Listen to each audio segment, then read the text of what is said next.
तो सबसे पहला यहाँ पे जो फॉर्मेट मैं बना रहा हूं that is partners capital account.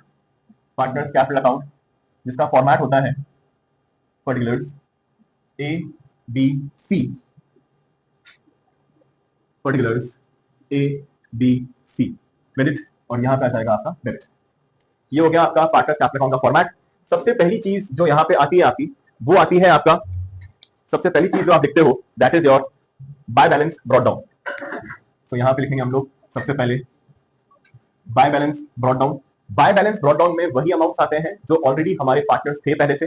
Suppose यहाँ पे ए और बी दो पार्टनर्स पहले से थे, तो ए और बी के बैलेंसेस आ जाएंगे, आपकी एक क्वेश्चन में बैलेंस शीट में मिल जाएगा। सी एक नया पार्टनर आ रहा है, तो क्योंकि जो भी नया पार्टनर आता है तो वो एक अमाउंट ऑफ कैपिटल लेकर आता है, जिसको लिखते हैं हम लोग बाय बैंक के नाम से, सी में आ जाएगा। अपार्ट फ्रॉम दैट हम लोग देख चुके हैं कि जब भी एक नया पार्टनर आता है तो वो कैपिटल के साथ साथ प्रीमियम फॉर गुडविल भी लेकर आता है फॉर द सेक्रीफाइसिंग पार्टनर्स, तो ये बटेगा ए और डी को इनके सेक्रीफाइसिंग रेशो में।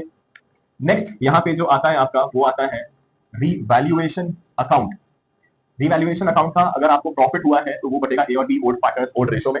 नेक्स्ट इसके बाद अगर बाय चांस जो एक नया पार्टनर है अगर वो गुडविल का अमाउंट नहीं लेकर आ पा रहा है, तो यहाँ पे उसके करंट अकाउंट से हम लोग अमाउंट ले लेते हैं, ये जिसकी एंट्री होगी बाय सीज करंट, ए और डी में आ जाएगा।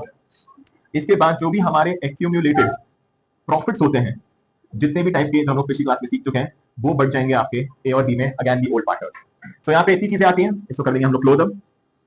सो ए बी सी यहाँ पे आता है आपका, सबसे टॉप पे आएगा अगर रीवैल्यूएशन अकाउंट में आपको कोई भी लॉस हुआ है तो वो लॉस यहाँ पे बढ़ जाएगा, या तो टू अगर यहाँ पे आपको एक्यूमुलेटेड लॉसेस गिवन है कुछ, तो ये भी यहीं पे आकर बढ़ जाएंगे, और एट द एंड आपका निकल के आ जाएगा to balance carry down for A B C. तो अगर आप ध्यान से यहाँ पे चेकआउट करेंगे तो यहाँ पे मैक्सिमम चीजें जो मिलती हैं वो सब की सब आपके ए एंड बी को ही मिल रही होती हैं। क्लियर?